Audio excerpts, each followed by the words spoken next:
Hi, everyone. This is Amanda Lansing, the chairwoman for the Leominster Conservation Commission. The time is now 6:02 p.m. on Tuesday, November 24th. I wanted to officially open this meeting of the Leominster Conservation Commission, and just our reminder that this meeting is still being done remotely. So just an FYI that anything that is said, anything that's put in the chat is recorded, and it will become part of the public record.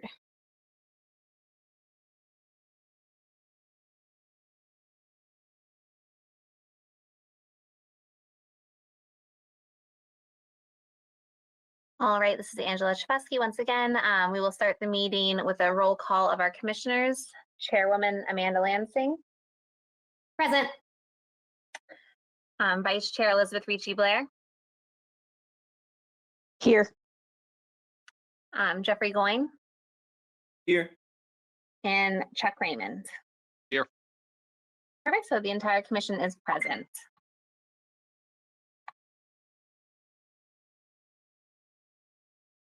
This is Amanda Lansing again. We'll start with any update that we have for our land management for Dale Avenue. Anything to update us from the last meeting, Angela? Not at this time. I was scheduled to go out there, and then I got rained out, so I was unable to do the site visit. So I'm gonna try and get out there next week, just because this week is a short week. Just trying to see if I can get a hold of the homeowner to walk the site and go over the encroachments onto city land. Okay, great. So we'll just leave that on the agenda for the next meeting. And it does not look like we have any new hearings tonight. So we'll go on to our continued hearings from last week, or our last meeting rather. Pursuant to Mass General Law, Chapter 131, Section 40, the Mass Wetlands Protection Act, the Leominster Conservation Commission will hold a public hearing on a notice of intent for the construction of a building addition to connect two existing structures, along with site parking and modifications, addresses 40 and 42 Francis Street, Assessor's Map 318, parcels 17A and 17B. DEP file number is 1991119. Do we have someone on the call representing that project tonight? Yes, ma'am. Chris Anderson with Hannigan Engineering. Hey, Chris, how are you? Pretty good. Yourself? Good, thank you. Yeah, if you want to just go ahead, remind me, I think this is the one that we were just waiting to vote on. Correct. So just as a follow-up to, I apologize one second. Follow-up to the last meeting, we left it off at the recording and issuance of the certificate of compliance for the original order. I apologize, I'm having. No problem, take your time. Have a moment. All right. So we left it off at the previous meeting with the concern over the certificate of compliance. We had just recorded the previous order conditions the couple hours before the hearing and didn't have a chance to get a certificate of compliance request out. We did issue our supply that to the conservation agent in order to close out that old order from 1999. With the caveat that a new order of conditions be issued in order to allow for the construction of the proposed project. I think that was it for the project timeline. I think for purposes of making everything nice and clean, the certificate of compliance would have to be issued for the old order before the new order can be issued. Hi, this is Angela. Correct, Christopher. Would the commission be opposed to jumping down farther in the agenda to open up the certificate of compliance application so we can get that done, and then we can come back and issue the order of conditions if the commission so votes? This is Amanda. Yeah, Angela, I'm fine with that. If there's no objections, I think that makes the most sense.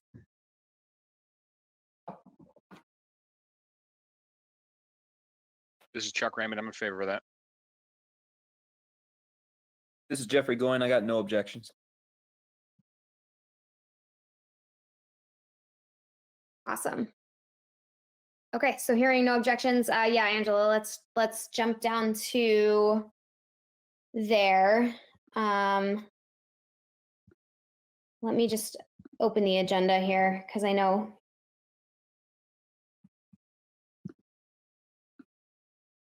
Come on.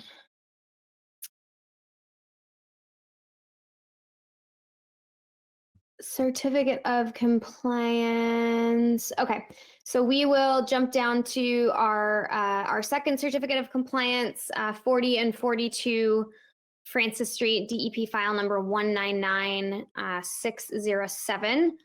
I guess, Angela, do you have anything else to add on that one that Chris hasn't already said, or?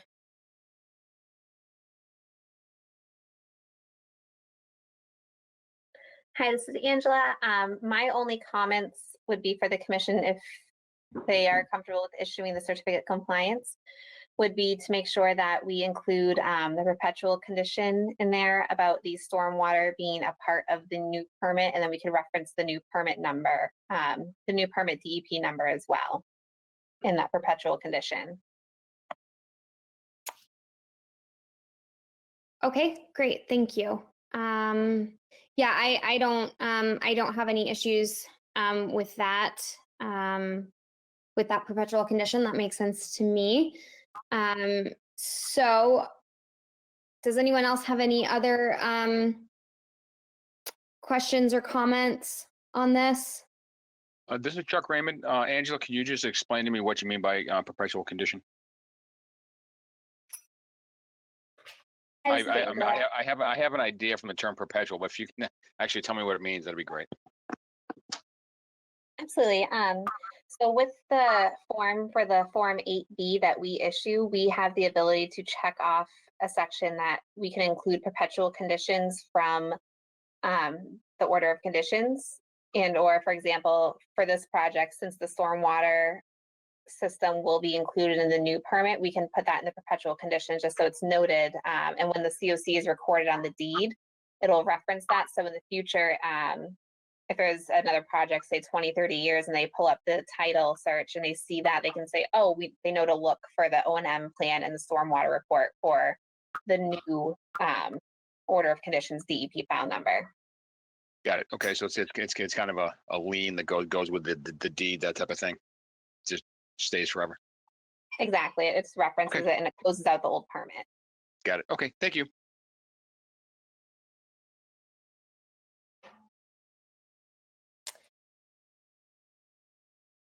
Okay, if there is no further discussion, do I have a motion to issue a certificate of compliance for 4042 Francis Street, file number 199607, including the perpetual condition that our agent just stated, that the stormwater will become part of the new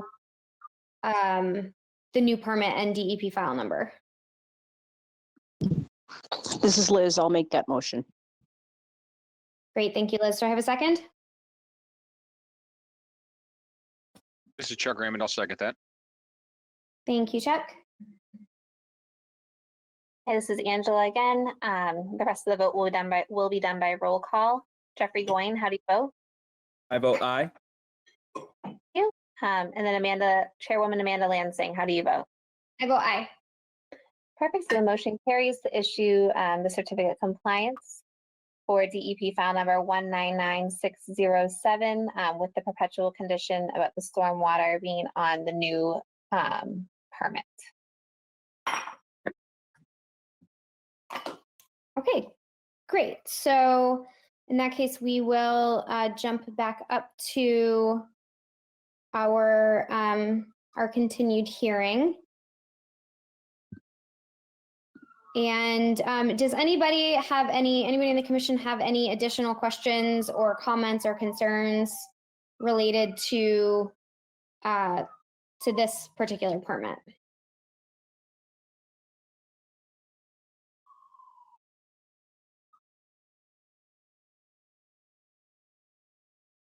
Okay, hearing none.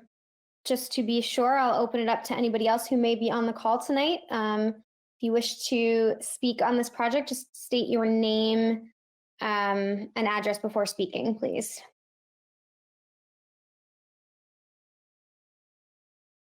Second time? Third and final time.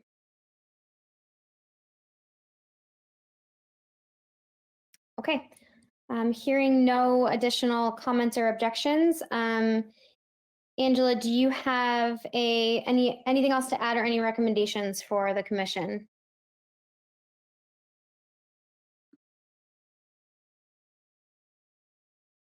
Hi, this is Angela Chapesky, the Conservation Agent for the City of Leominster.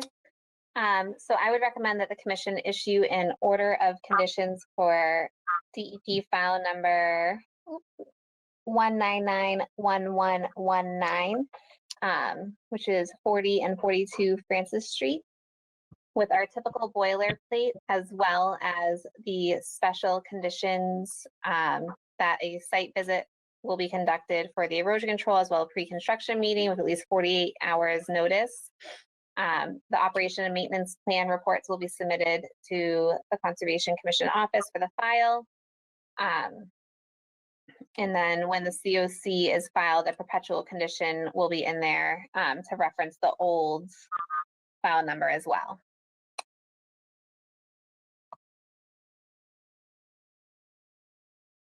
This is Amanda again. Okay, great. Thank you, Angela. So given all the info that we have now, do I have a motion to issue an order of conditions for DEP file number 1991119 with our standard boilerplate, as well as the special conditions just stated by our agent? This is Chuck Raymond. I'll make that motion. Great, thank you, Chuck. Do I have a second? This is Jeffrey Goin, and I'll second. Thank you, Jeffrey. This is Angela Chapesky once again. The rest of the vote will be done by roll call. Vice Chair Elizabeth Ricci Blair, how do you vote? I vote aye. Okay. And then Chairwoman Amanda Lansing, how do you vote? I vote aye. The motion carries to issue an order of conditions for DEP file number 199-1119.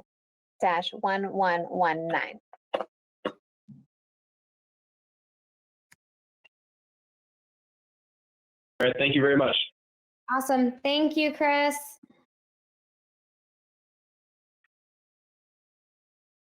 All right, moving on. Our next hearing pursuant to Mass General Law, Chapter 131, Section 40, the Mass Wetland Protection Act. The Leominster Conservation Commission will hold a public hearing to consider a notice of intent for the construction of an assisted living facility with associated parking and access, as well as a retaining wall install. Address is Brooks Pond Road, map 317, parcel 10, DEP file number 1991121. Do we have someone on the call representing this project tonight? Yes, ma'am. Again, Chris Anderson with Hanning and Engineering. Hi, Chris. I forgot that you were here for this one too. No problem. All right. I apologize. I'm having a bit of a kind of a moment with my computer. Now, let me try to pull up that plan again.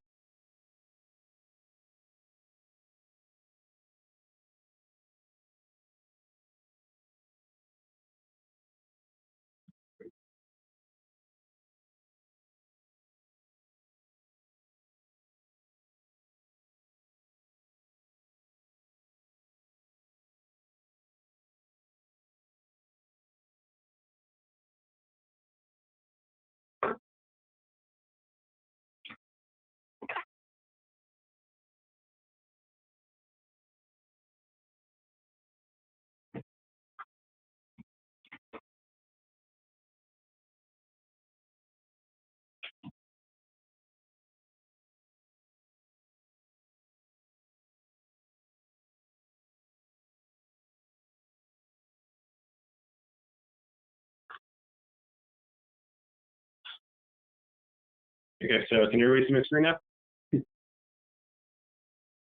Yes, it's up there. All right, sorry about that. I had a disconnect from my server for some reason. Okay, so for the record, Chris Anderson with Hanning Engineering here on behalf of Liberty Rental Corps for the notice of intent filing for an assisted living facility at off of Brooks Pond Road in Leominster. We were before the commission the previous meeting to review the project. It was continued pending a site walk, which is before the day after. We reviewed the site, walked along the quote-unquote footpath trail that currently exists along the pond, and kind of reviewed the stabilized stone slope method of the hillside stabilization method that we're intending on using. Several of the commission members saw this wall and saw that it was indeed, stable. It's holding up the existing roadway, and it'd be constructed in a very similar manner. Besides that, nothing has changed on the site plans relative to the project, with the exception of a few minor tweaks that were performed on the other side of the roadway and not part of this parcel. But besides that, pretty much that's all that's changed. If there's any questions, I'll be more than happy to answer them. This is Amanda again. Okay, awesome. So I unfortunately was unable to make that sidewalk or that site walk. So for the commission members that were able to make that sidewalk, that site walk, can't speak tonight. Do you have any insights, comments, questions, anything that you would like to bring up? This is Chuck Raymond. I'm sure, I shouldn't say I'm sure, Jeff may have some questions and comments too. But my question is mostly, Chris, by the way, thank you for your time. A couple weeks ago, it was very helpful, especially seeing as how it was raining out, we're all getting wet. But I have a question for Angela, mostly around the fact that I was the first one to get there, and I was honestly kind of taken aback at how little room there is out behind. Was it a auto parts store, Advanced Auto Parts? I forget what the store is there. And then the very steep slope down to the pond. It seemed to me like a wholly inappropriate site for such a building, which also includes parking. Angela, I'd be interested in getting your feedback as to whether this project meets the Wetlands Protection Act guidelines and regulations.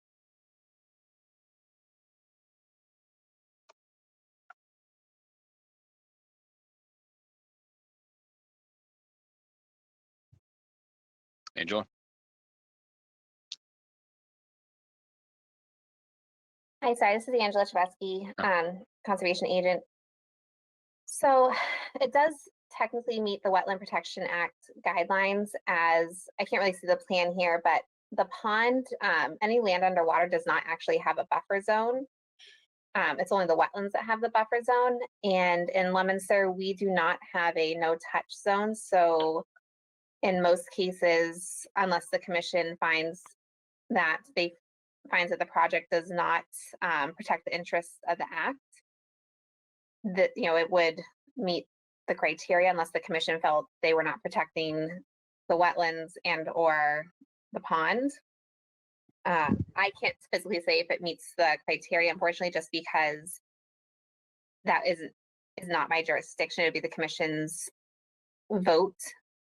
If that makes sense for you guys have to vote on it to say if it meets the criteria or if it doesn't. And if it doesn't, you have to explain that it doesn't meet the criteria for whatever reasons. But since Leominster does not have a bylaw for a no-touch zone, and as long as they meet all the criteria, which I believe they do for stormwater, and they are not impacting the wetland in a negative way, it would technically meet the criteria in most cases.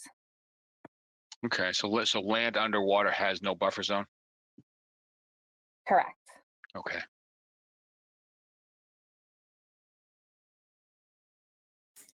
All right, thank you. This is Amanda, and I guess anybody can kind of answer this question just because like I said, I unfortunately wasn't able to make it.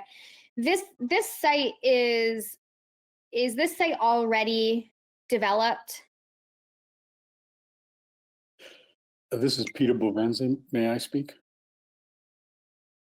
Yes, please go ahead. All right, so I'm Peter Bovenzi. I'm the developer. When this was originally put together, this was, in fact, a developable part of the site. And one of the reasons I was glad we did the walk through was I wanted the commission members to see the actual footpath, which is essentially the area to the pond side of the footpath we're not going to be encroaching upon. So I realize there's a slope there. Most of the slope is part of this lot. In other words, it's really, if just 15 feet off the back of the auto parts building is the boundary of their property, and that's already filled. So a lot of care has been put into this plan, and thought was put in advance, maybe even almost a decade ago, when we put in the pre-existing drainage, sewer, and water for the potential development here. We also, we want to note that we've done a lot of work to protect the pond. We rebuilt it, which is a man-made pond. We rebuilt the dam as part of an order of conditions that we had many years ago. And we've worked very hard to try to get some of the runoff that's coming off of the highway and the parking lots from above to be sort of pre-treated, if you will, before it gets to it. We think the pond's beautiful. We think that the residential use would be a very low impact. One of the things is that it is a walkout sort of area, so that the back wall that is towards the O'Reilly's Auto Parts is actually underground, if you will, and then the front part toward the pond is approximately 10 or 12 feet lower.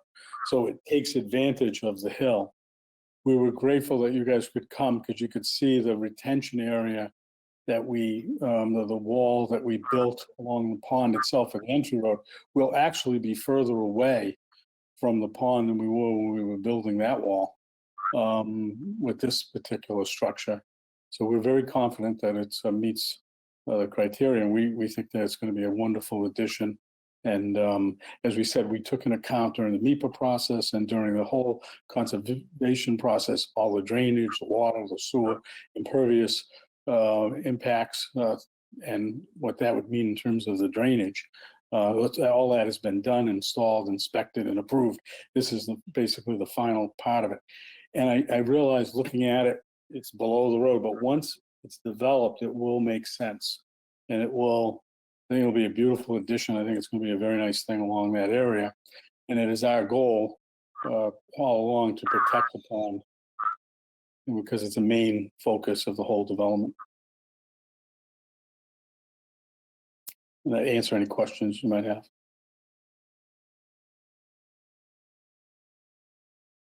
This is Amanda again. Okay, great. Thank you for that detailed explanation. Really appreciate it. Chuck, does that help at all? Do you have any additional questions, or do any of our commissioners have any additional questions? No, Angela answered my questions. Thank you. If I may, Madam Chair, I just, Yes. sorry, I'm having a little difficulty here not having my screens with all my screens here.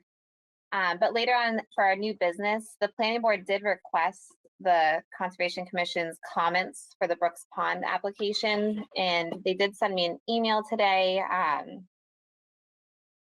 that they just wanted to remind me to provide the comments to them by November 30th, and that if the commission would like to request an independent study, that it needs to be indicated on the form. Just so I figured we could open that up as while we're doing this so we can multitask. So if anyone in the commission wants to submit any comments to the planning board for their consideration as well. I was at minute. Oh, go ahead. Sorry. Yeah, this is Amanda. Angela, when they just be thinking of how kind of we all sort of work together, when they say comments, are they just wanting to know if commissioners have concerns with the project, if we don't have concerns with the project? Like, what do you know what they mean by comments? Hi, this is Angela. Yes. May I address it? 1 second. I just would like Angela to answer that question, please. This is Angela Chebesky. Yes, so the process for some of the permits down in the planning department, they do send out department head review forms. They did send one out for this project, and I commented on that we have an application before the commission. The commission has not voted on it. Usually when the commission does vote on it, I submit any sort of conditions or permits to them for their review as well, so they can add it in to their permit as well, or and so that they're aware of those conditions. Due to this project, they are waiting on voting for they're waiting on improving the project until they get the commission's comments and or concerns or permits with the conditions. And just because they want to know, just due to the proximity of the pond, they want to know how the commission feels, if any of the commissioners have any specific concerns, how they feel about it, or if there's anything that they would like to see in the permit that they issue as well. And they had offered an independent review as a part of that. If the commission would like that, thinks that's necessary as well. I'm not really sure. For an independent review, does that mean by like a wetland scientist, by a, I just want to make sure that myself and the commission have a solid of an understanding of what that would mean.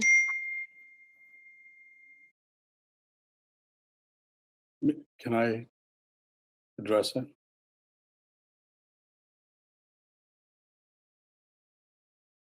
Yes, Peter, go ahead.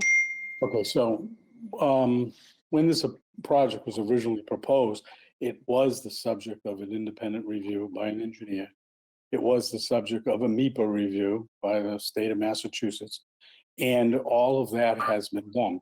When we went before the planning board, you had not had a chance to vote on the order of conditions. You had approved both the other side of the road, and I suggested that they wait until the Conservation Commission had a chance to review and the order of conditions. You know, to do another independent review of a project that's already had that would be onerous, and you would then be delayed probably a year, you know, to go through the whole ups and downs of it. This was already fully reviewed under the MEPA process. I mean, extensively.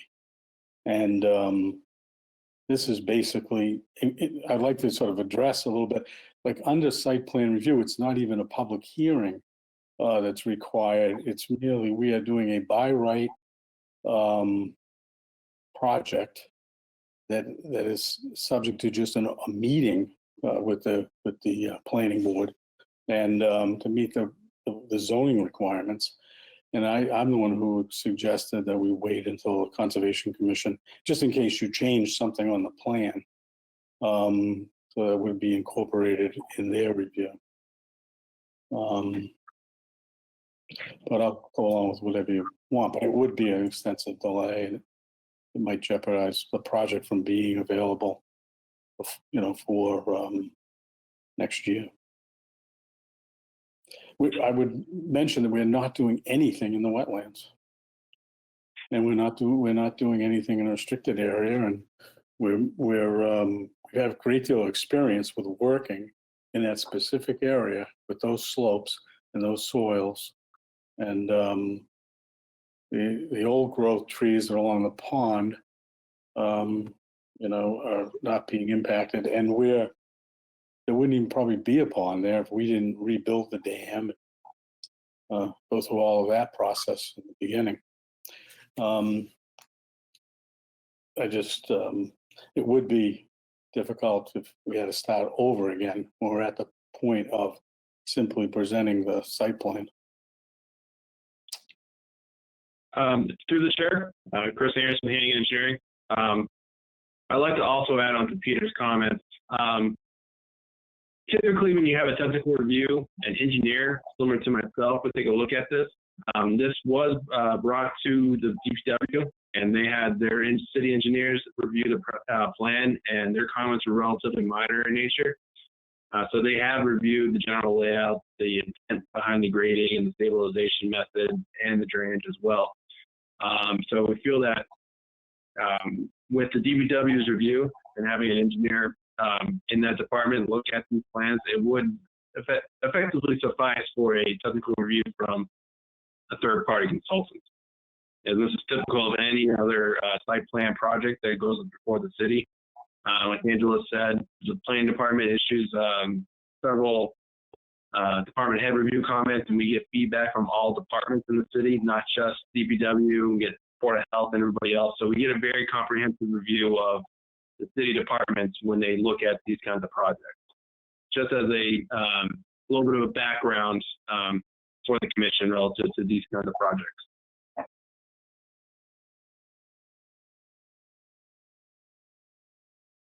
This is Amanda Lansing, the chairwoman again.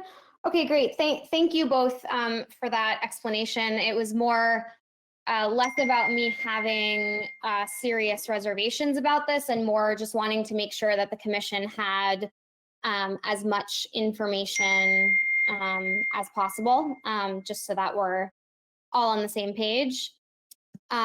So with all of that being said, I do just want to ask our commissioners, especially those of you that were on the site walk, aside from obviously the proximity to the pond seems to be a bit of a concern. I think the best way to alleviate that though is all of the measures that you guys are suggesting. And, we obviously would want to make sure that those are, constructed well, that they continue to work, all of that. So for our commissioners who were on that site walk,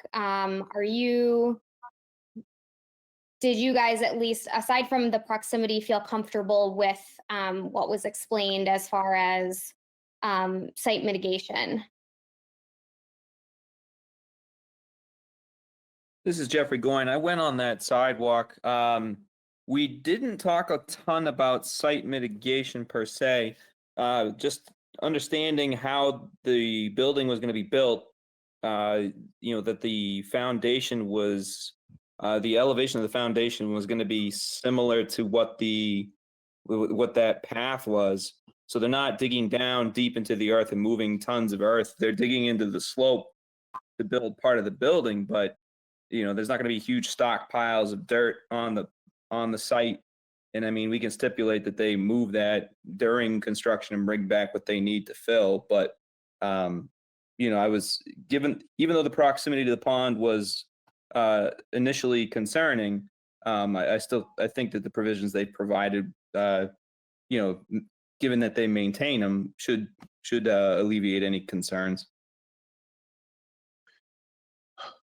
Thank you, Jeff. This is Chuck Raymond. Who's controlling the screen right now? I am Chris Anderson.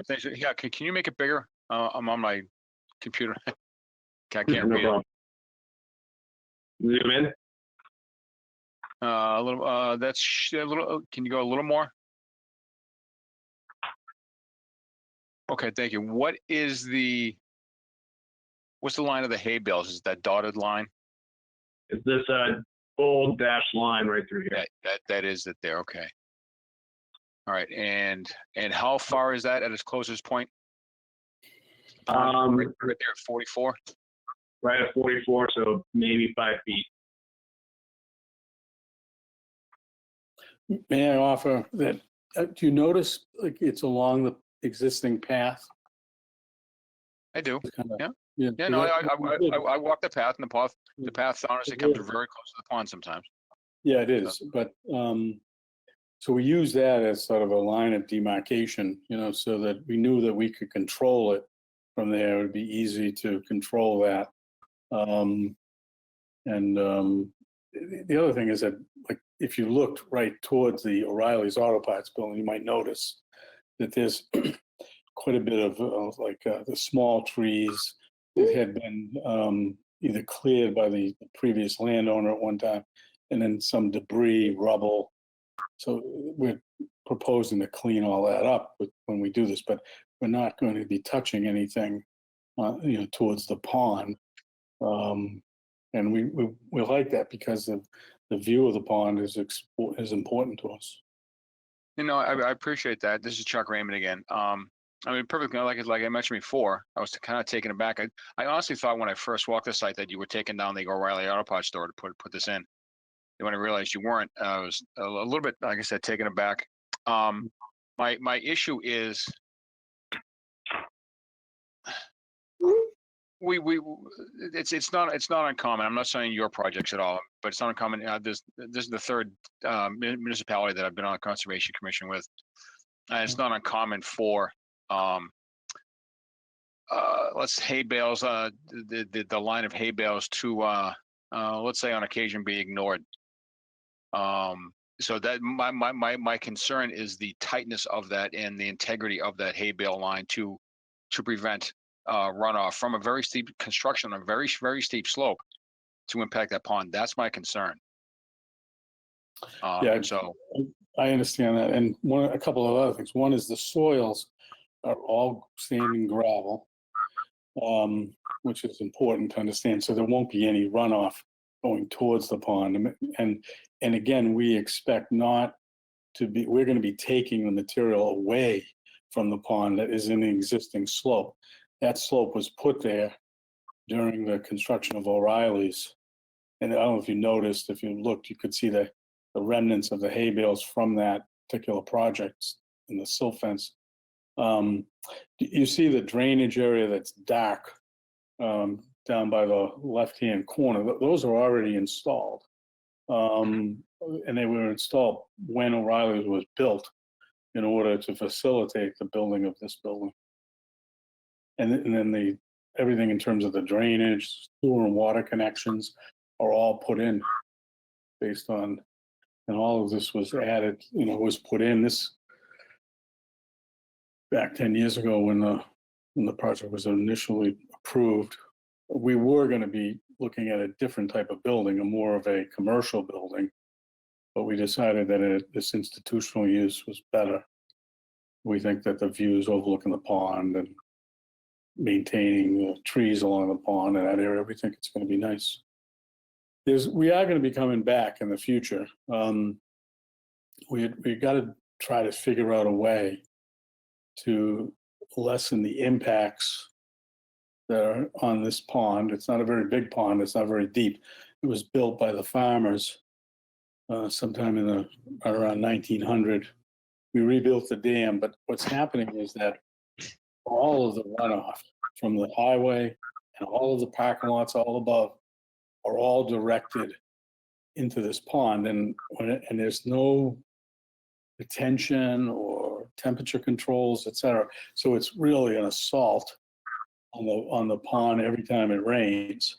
The pond, for what we're doing, in fact, all of our runoff is redirected to the retention pond system that is built down in the back of the site that's already in, and none of the drainage will be directed toward the pond.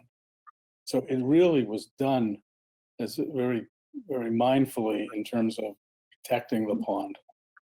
And when we come back, what we're going to be trying to propose will be on an abutting parcel in order to try to take the runoff coming from the various different properties. And they built in a time period when it wasn't acknowledged to be an impact downstream. I don't have any issue with it, but somebody's got to do something about it. Otherwise, the pond itself just won't really amount to much. Every time it rains, all the parking areas, that it could be like a hot summer day, and then it just injects like the filth from all the asphalt directly into the pond. You can't even see through the water. So there's a lot of work that has to be done, in order to protect the pond. Given it a constituency of people who will appreciate it, I think actually helps it. I think, but we did everything we thought was right. In fact, I don't have any problem with a condition to re-inspect the hay bales weekly, but which we do normally. But I have no issue with that.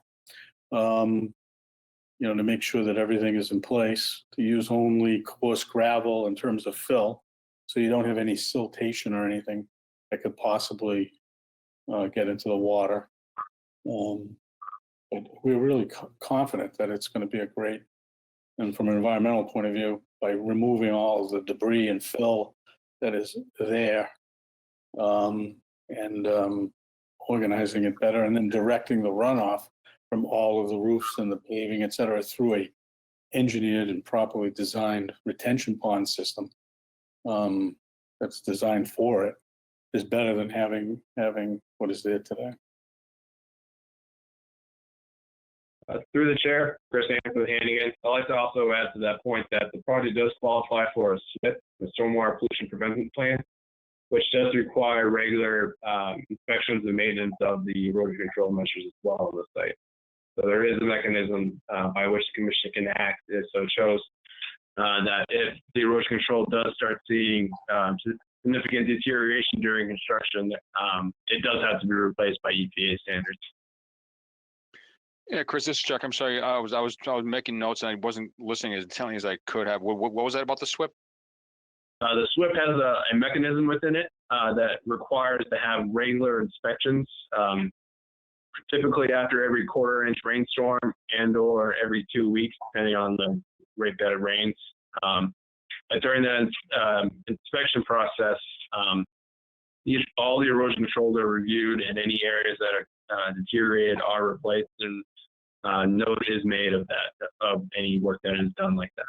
So there is a mechanism by which the commission can fall back on being the EPA SWIP program in order to address any erosion issues that might prevent or make themselves evident during construction. All right. Thank you, Chris.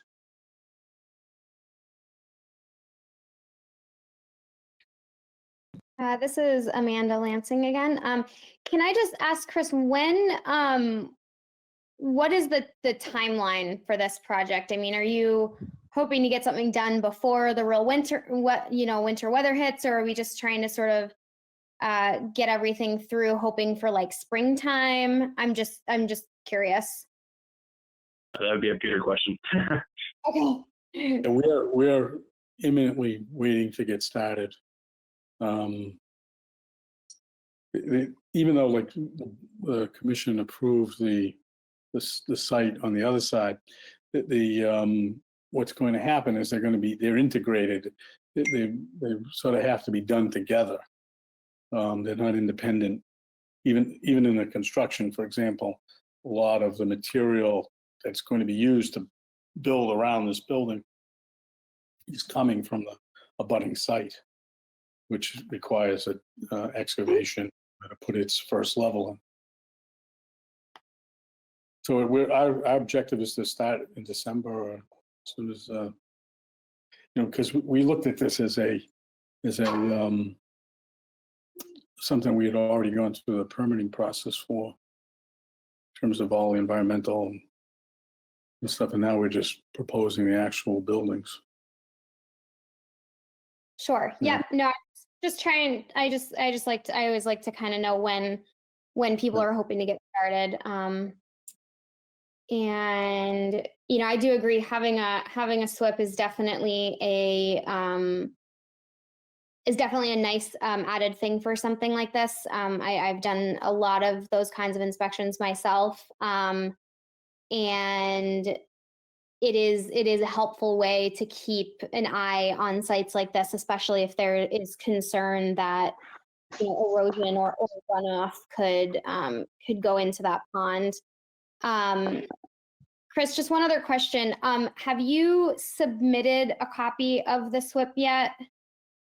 Not yet. Typically that's done right before construction when we know all the parties that are involved.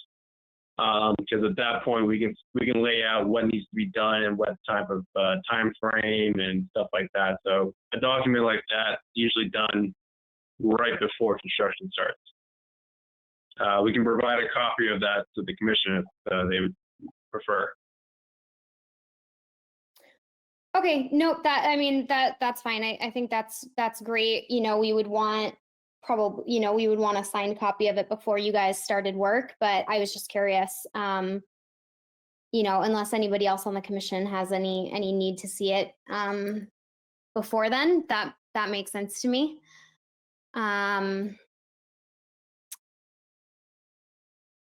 Yeah, so I think I guess I'll just sort of I wanted everybody to have a chance to just ask questions, have concerns, especially since I was not able to be at the site visit. I certainly understand the concern of the closeness to the pond. I do appreciate that it sounds like as a whole, you've really taken that into account for this project. So I think my not only concern, but what I would really just want to make sure is that, those SWIP inspections are happening like clockwork, and that, Angela has the ability to get out there when she needs to, just to ensure that, something doesn't happen when no one's on site and all of a sudden we have, issues with that slope. So yeah, I guess I don't have any particular issues with this, as long as those erosion control measures and mitigation measures are kept, tabs as well kept on them, making sure that everything is working the way that it is supposed to. So I do just want to ask, just because we were specifically asked by the planning board, it doesn't necessarily mean that we are or are not doing anything as far as a vote, but does anybody on the commission have any comments or concerns that they would like noted for the planning board, I guess? Amanda, this is Chuck Raymond. I would just say my comments to the planning board would just reflect what I've already said in terms of my concern about the steep slope, the closeness of the slope at times to the pond, as well as the closeness of the hay bales to the pond. So, and I will like to see an order conditions that reflects that. That's all. Okay, great. Thanks, Chuck. Thank you. Liz or Jeffrey, do you guys have anything to add to that?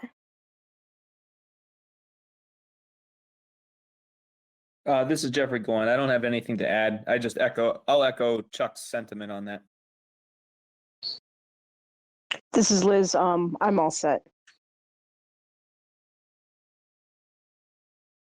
Okay, great. And yeah, Angela, I think it sounds like, just as a whole, the concern is just the closeness to the pond and making sure that that erosion controls are well established and maintained. I would like to, if there's no further discussion from the commission, I would like to just open it up to anybody else who might be on the call tonight who may wish to speak on this project. If you do, please state your name and your address.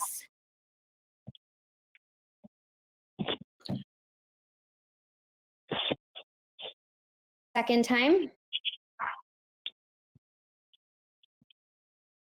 Third and final time.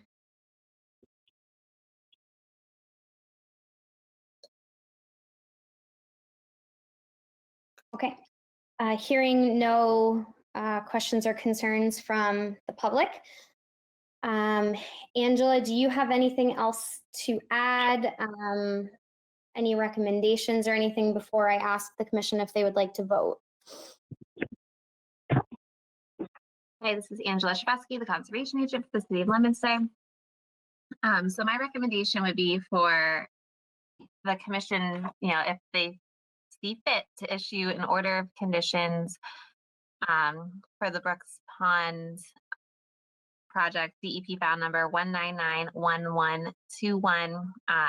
And in the conditions, we'd use our typical boilerplate, as well as the special conditions where before work can be started, the SWIP will be submitted to the commission for review, as well as all the SWIP reports will be submitted to the conservation office as they are done. And then in order to ensure that the erosion controls stay in good shape, there will be a designated erosion control person on site who will conduct inspections as necessary, as well as reports will be submitted to the agent for the file. And either the agent and or or a member of the Conservation Commission will conduct bi-weekly site visits to ensure that the water quality and erosion controls are in good shape.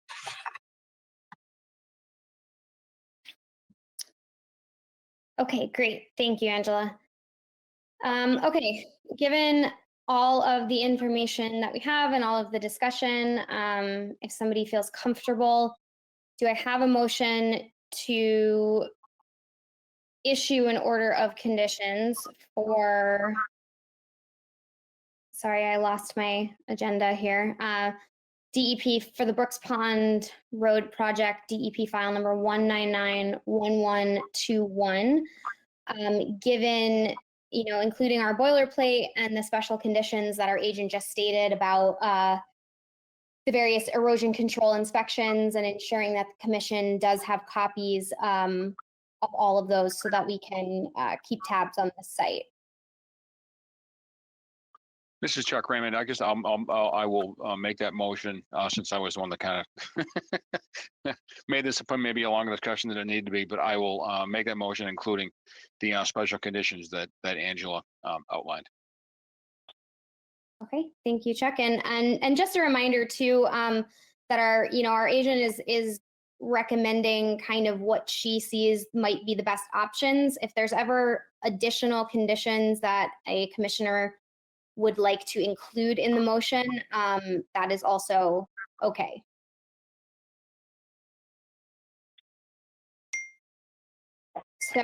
So Chuck made the motion to issue the order with all of the special conditions that our agent stated. Do I have a second for that motion? This is Liz. I'll second. Great, thank you, Liz. Hi, this is Angela Chebesky, the conservation agent for the city of Leominster. The rest of the vote will be done by roll call. Jeffrey Goyne, how do you vote? I vote aye. Perfect. And Amanda Lansing, how do you vote? I will vote aye. All right, perfect. So the motion carries to issue the order of conditions for DEP file number 1991121 with the conditions discussed before.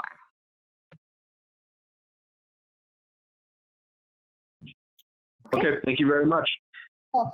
Thank you guys for your time tonight. Have a wonderful holiday. Thank you very much. Same to you. Thank you. Bye.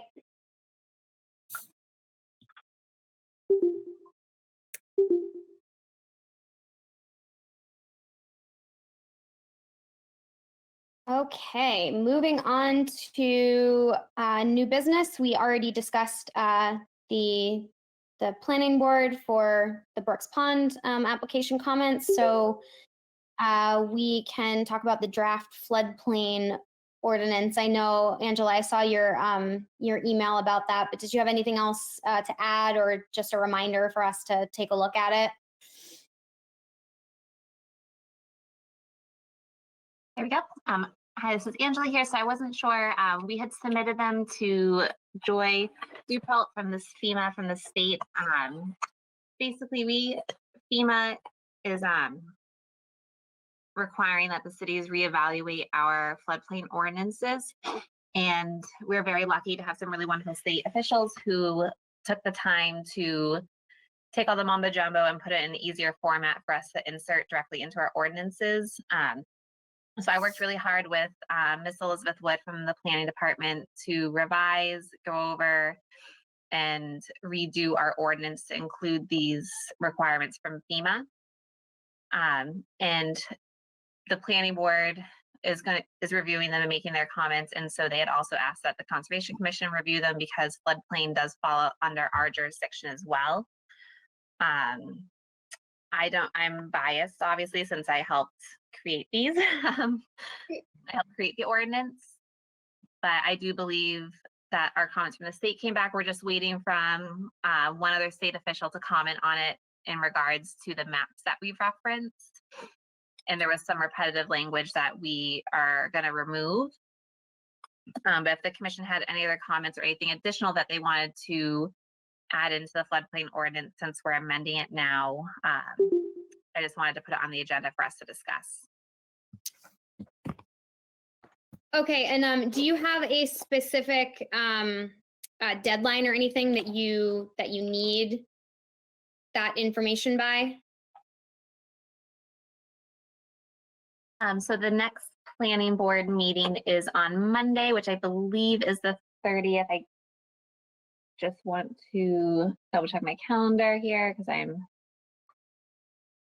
challenged when it comes to dates. Yes, so I believe it's Monday the 30th is their meeting. So if I could have any comments before then to submit to them, it'd be helpful. Or if you guys already have your comments, if you reviewed it, I can do that. I can take them now as well. Angela, this is Chuck. I've been remiss in my duties. I apologize. I will get you, if I have any comments, well, I'll let you know one way or the other whether I have any comments before Monday. Thank But I'm you. sure since you worked on it, it'll be fantastic.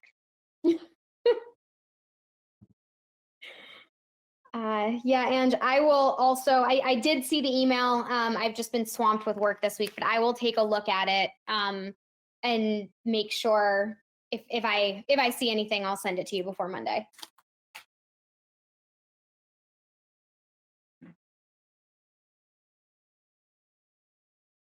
Thank you guys. I really appreciate the help. Absolutely. All right, so we have 2 more certificates of compliance. 35 Day Street, DEP file number 1991059. We're continuing to the spring. Amanda, I'm sorry, this is Chuck. Did you skip over old business by mistake? I did because there was nothing there, but I did need Okay. to. Thank you. That's No, fine. it looks like Sure. we don't have any old business, so that's Okay, good. All right, good. thank you. Yes. And yes, so our certificate of compliance, 35 Day Street, we're continuing until the spring so that we can see how that wetland grows back. We have already spoken about 40 and 42 Francis Street. So the last one on the agenda, 446 Grant Street, file number 1991015. Angela, do you have any comments on that? Hi. So let me check here and see. I don't have access to my drive right now, but I do have access to my email. So let me just see if I can pull up the plan for this. I don't see the engineer on the call. He may have had something else to do tonight. So just give me 1 second to pull it up here. But this is in response to the enforcement we had issued to the property. 446 Grant Street. They had to close out their old permit. Sorry. Not people, where is it?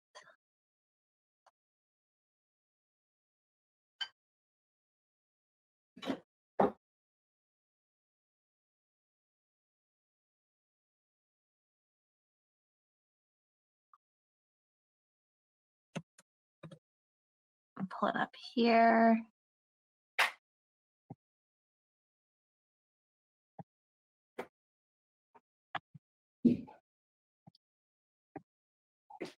Sorry, my computer is extra slow today.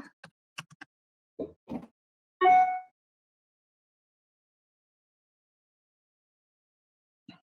right, this should work now.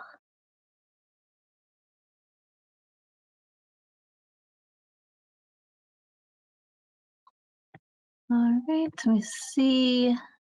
All right, so they did submit the letter. I can read it in for everyone.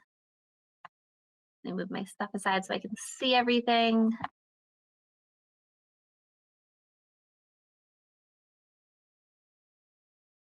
Dear members of the commission, on behalf of the owners, Elena and Ernesto Ginzo, Ducharme and Della Civil Design Group Incorporated has prepared this letter to address the recently issued enforcement order and to request a certificate of compliance to be issued for the outstanding order of conditions.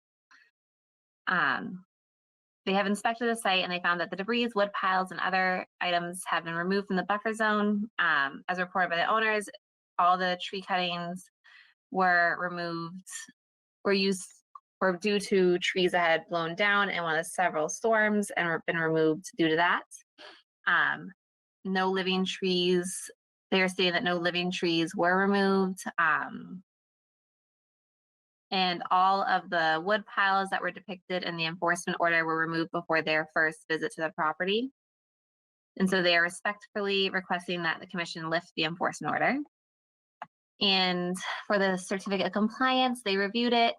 It was issued in March of 2016. And they believe that the work has been performed in substantial compliance with the order of conditions. Most notably, this proposed swale was constructed and the wetland boundary markers have been installed. They did stop by my office to grab those. And they are requesting a certificate of compliance. And then here is the existing site plan, and I will zoom in for everyone.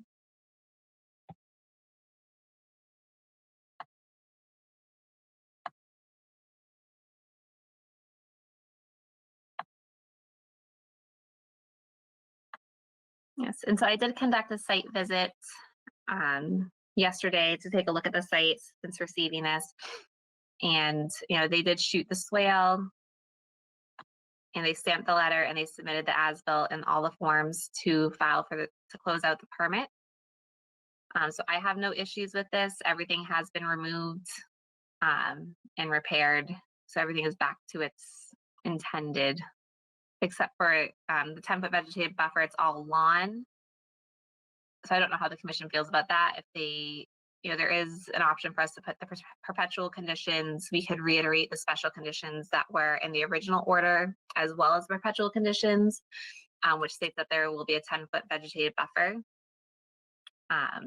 That's really up to the commission, but I see no issue with issuing the certificate of compliance. The lawn is still considered vegetated. It's just not the best vegetation, I guess I should say, but it is still considered a vegetated buffer.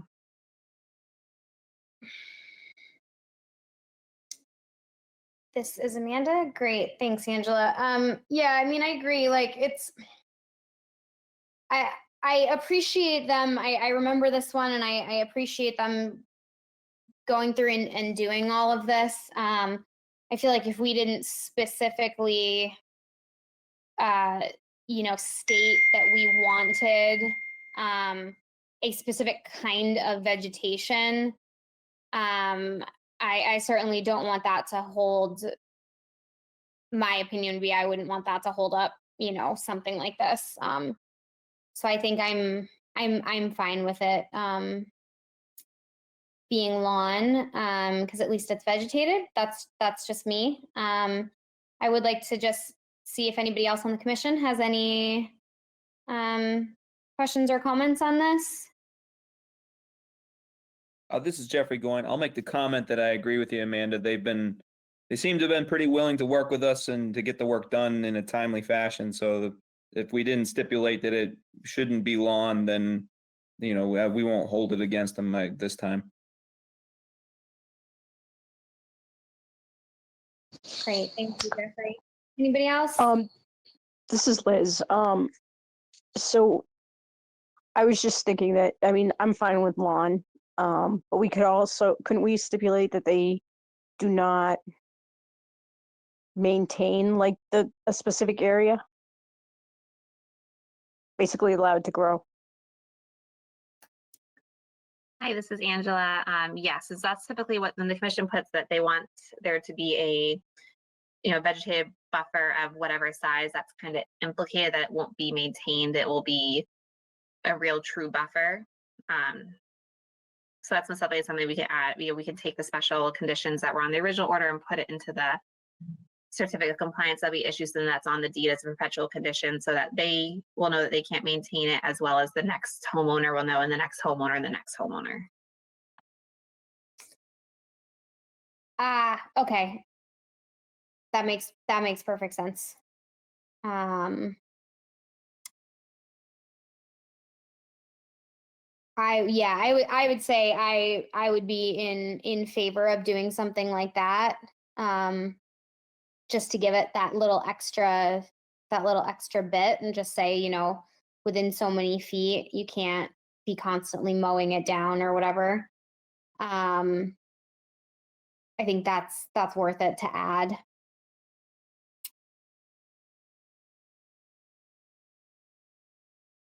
Let's see, Chuck, do you have anything to add?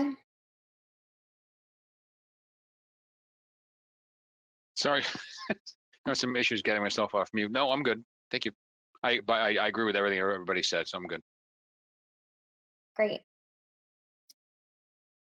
Okay, then before calling for a vote, Angela, I'll just ask if you have anything additional to add or any sort of recommendation. Hi, Angela here, once again, the conservation agent.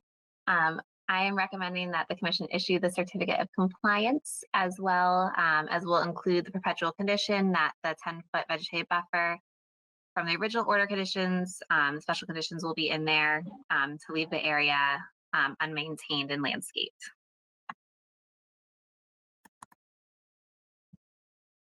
Okay, do I have a motion then to issue a certificate of compliance for DEP file number 1991015 with the added special conditions just stated by the agent?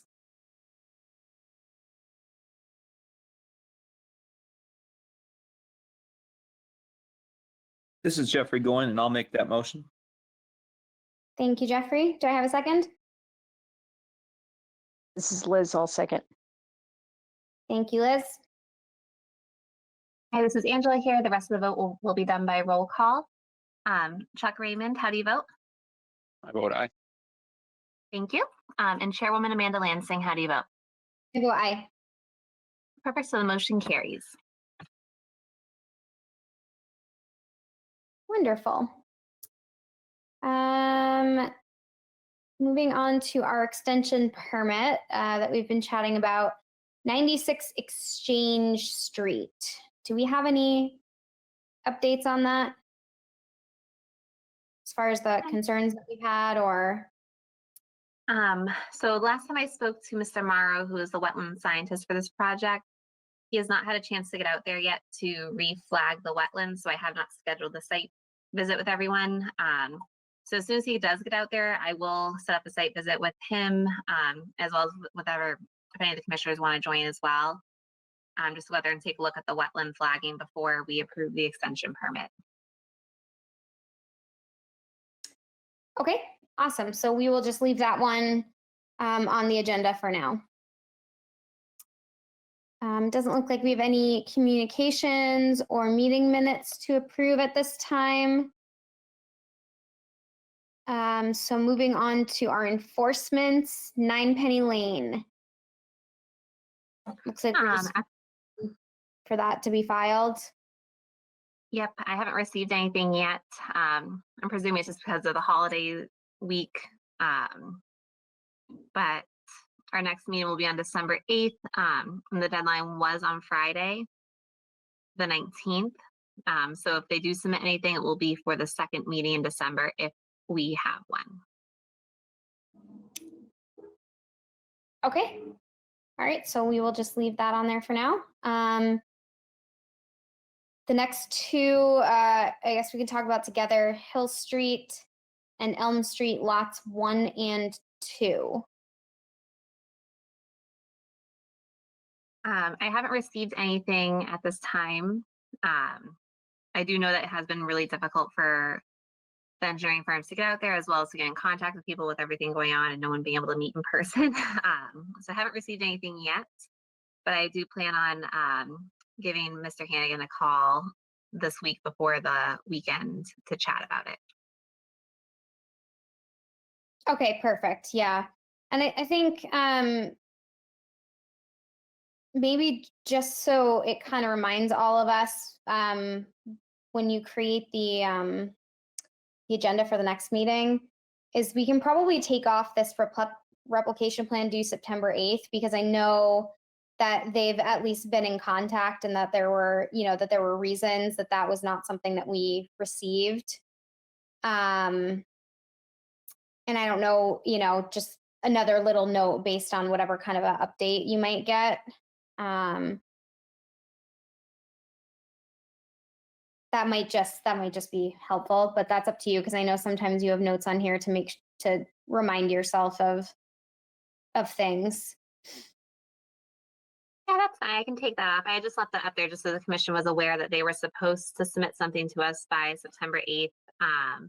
and it is now November 24th, and we still haven't received anything. So I just kind of left that there as a reminder for us of the time frame that has gone by. But I can take that off the agenda. Yeah, I'm just wondering because I know, for a while that was obviously concerning, and then then they did finally get in touch, and obviously there were lots of reasons. I don't know if there's anything else we can do to.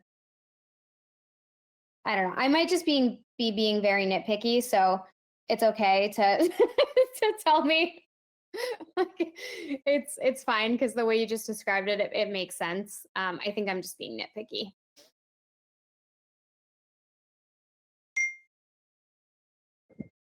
So okay, so we will move on to 6 Daisy Drive. Is this the one that we voted to have a letter served? Yeah, so we did vote to have a letter served. I did put in a request on their process right now just due to COVID, but I also did swing by there this morning before I went to work just to see if I could catch the homeowners before, if it was earlier in the morning, maybe they'd be home. I was unable to connect with anybody. I'm still waiting for a response from the sheriff's office.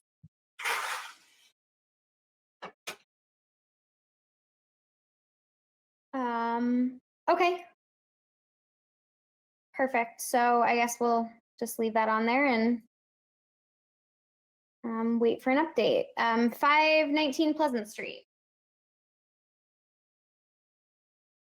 I have not received any update yet. I have driven by the site and no further work has been done. I do believe we did give them until the December 8th meeting to submit their plan. Okay. Yep, I remember that. And then 40 and 42 Francis Street. Can this be taken off the agenda given what transpired tonight? Was this just on here kind of until we voted on those? Yes, it was on there because I forgot to take it off, to be honest. So we will take that off the agenda. Cool.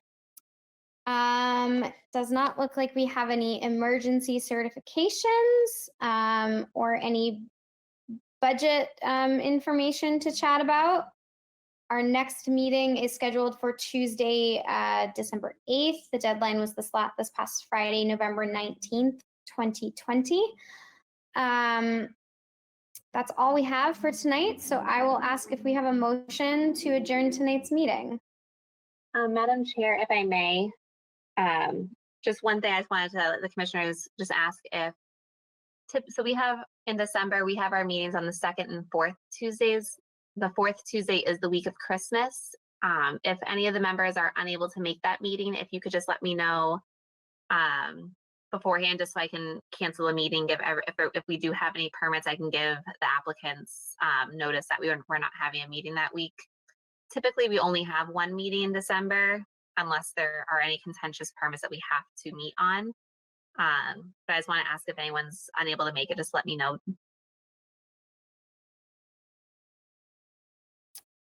Okay, perfect. I mean, I guess we can, would it be preferable for everybody with everything that's going on and craziness? I mean, I would be okay with having the one meeting because the past few years we have only had the one meeting in December to sort of give everybody a break. So I would be fine if we just had the one meeting unless, something crazy comes up, which I do not anticipate. How does the rest of the commission feel about that? This is Jeffrey Goyne. I'm fine with that. This is Chuck. One meeting's fine with me. This is Liz. I'm okay with whatever. I'm flexible.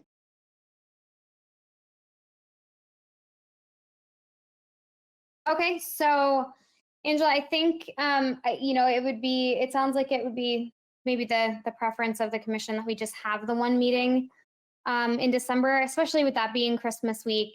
Things are already crazy. I also don't anticipate that we would really get a whole lot for that meeting anyway, given when it fall, given that it's 2 days before Christmas Eve. Thank you, everyone. I really appreciate it. Yeah, no, I appreciate you. I appreciate you bringing that up because I know you had mentioned that at the beginning and I forgot about that. So, I would say, yeah, we'll just let everybody know that we'll be back, for our first meeting in January. And then if anything, maybe if anything comes in that's like absolutely for some reason has to go, we can maybe talk about a special meeting or something. But I think the preference would be if we could just keep it to December 8th.